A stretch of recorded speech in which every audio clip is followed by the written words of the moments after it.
Welcome to a 1.5 inch scale Allchin Royal Chester traction engine renovation. This one is part 2, the preliminary clean to remove the old oil and general grime. But first I think I need to remove the cylinder end cover. This is not the real cylinder cover, it's just a decorative casing that fits over the cylinder cover. It's held in place by just one very small bolt in the centre, and this cover is well stuck to the cylinder. In this clip I'm showing how I removed it. I'm using a Stanley knife and a hammer to break the seal between the decorative cover and the proper cylinder cover.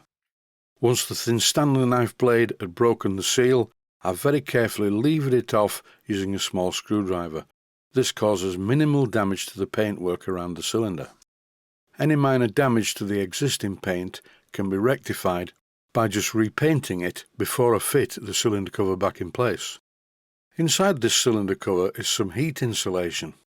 This is not asbestos, which tells me that the engine is not as old as you may think. This ceramic heat insulation is what's used most of the time these days. In this episode, I'm giving the engine what I would term a preliminary clean, just to get rid of as much of the dirt as possible. And all this is really is a wipe over, because I don't want to be working on the engine and getting my hands dirty with all the filth that's stuck to it. In this clip you can see how the cylinder cover is held in place using slot-headed countersunk machine screws. Normally these covers are made from stainless steel, and this Scotch-Brite is not making much of an impression. I'll take this up to the main workshop and spin it in the lathe to clean it, I think. But not yet, there's plenty of time for that. For now I'm going to put it in this plastic box so I don't lose it. The area around the drain cocks is very dirty and the drain cocks are stuck fast.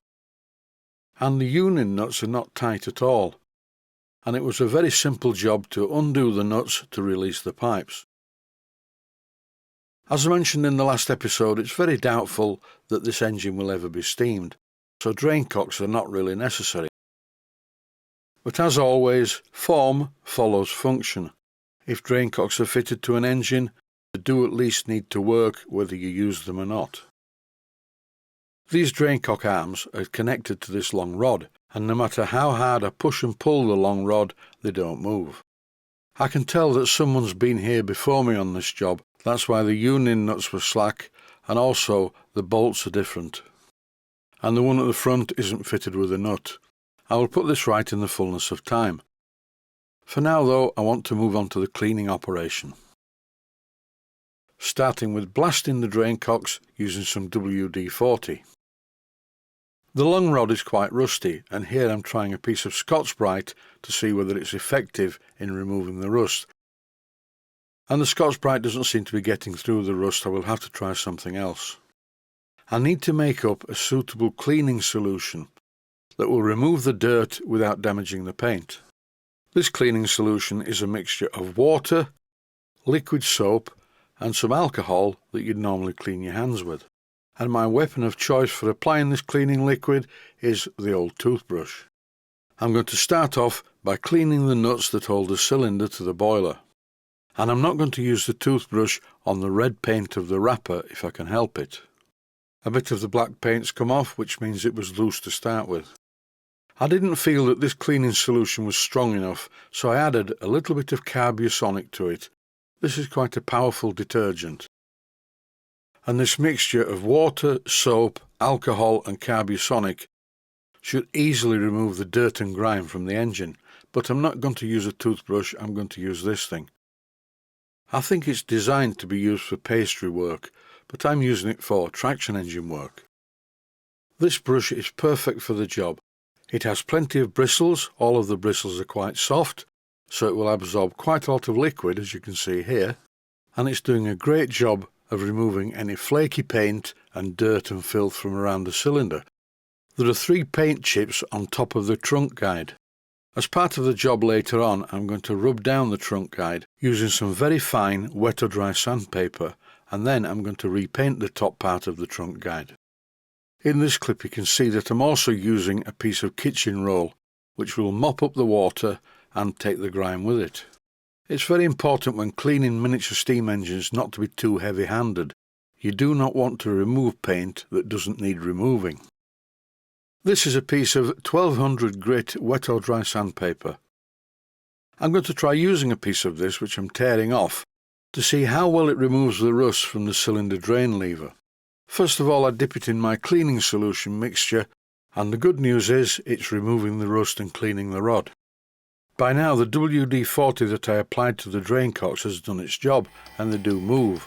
And here, with both of the drain cocks open and the engine running, I can feel the air coming out. At least the cylinder drains aren't blocked. This fancy bit that's built into the front axle is very dirty, and this is next in line for a bit of a clean. As indeed are the wheels. I'm only doing an exploratory clean here to see how dirty the wheels are and whether the filth comes off okay, which it seems to be doing. Some of the paintwork's damaged, but I'll fix that in the fullness of time. I'm going to have a look inside the smoke box, but I'm not going to clean anything in here. Leaving it full of coal residue and a bit of ash is quite good, really. The crossbar isn't stuck and it's very easy to remove. You'll have to take my word for it for now, but everything looks good in the smoke box. There's no weeping or leaking from the tubes, so that's a good thing. Inside the smoke box are two supports either side which support the crossbar, which I've now put back in place. And for the time being, I'm closing the smoke box door.